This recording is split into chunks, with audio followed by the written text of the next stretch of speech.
Alright guys, welcome to the Candy Factory. We decided to do a big chop. Got Augie, my client Augie. He's very picky about his hair. I've been cutting Augie since he was a little boy. And we went almost probably like a year without trimming any off the top. Just taper the sides and back. But as you see, you got some dead hair, so we want to go ahead and shape this up. It doesn't look like it's a lot of hair underneath there, but it is. You'll see at the end. So we line them up or whatever like we normally do. And of course, Augie has autism, so we move quickly, trying to hit it and go. He doesn't move as much as I've seen some people move or grab me or anything like that. He's real cool. Now, when he was younger, he was definitely active, but as he got older, he kind of settled in. And a lot of people don't get to see me do stuff like this. I end up buying a tripod and everything so that I can, because there was no way to cut Augie and hold the camera. That's too much.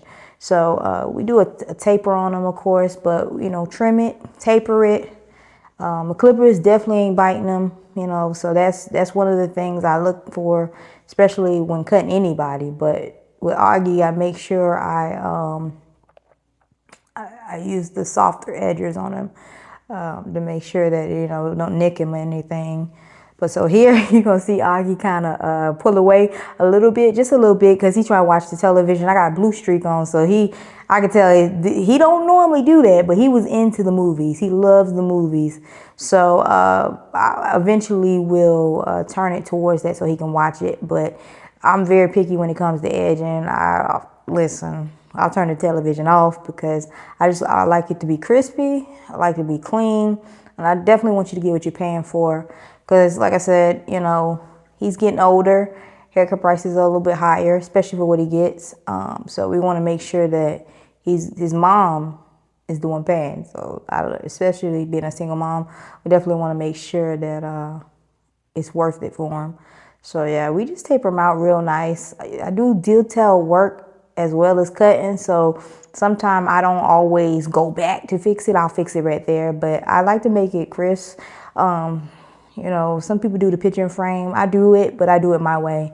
So yeah, a little nice clean edge. But here I'm sponging him. I do sponge his hair with a sponge, but I'll go back and set it the way I want it because I like that natural look. And I want him to be able to get out the chair and not have to fix anything and style it. I love to place my hands. I'll tell people that all the time. I love to put my hands in your hair. I like to feel the hair. I'm old school. I want to see how that hair moving. When it dries, people don't know that. When it dries, it's a whole different look. But yeah, you can see Augie watching the television. His eyes have not left the screen. So it gives me time to really play in his head.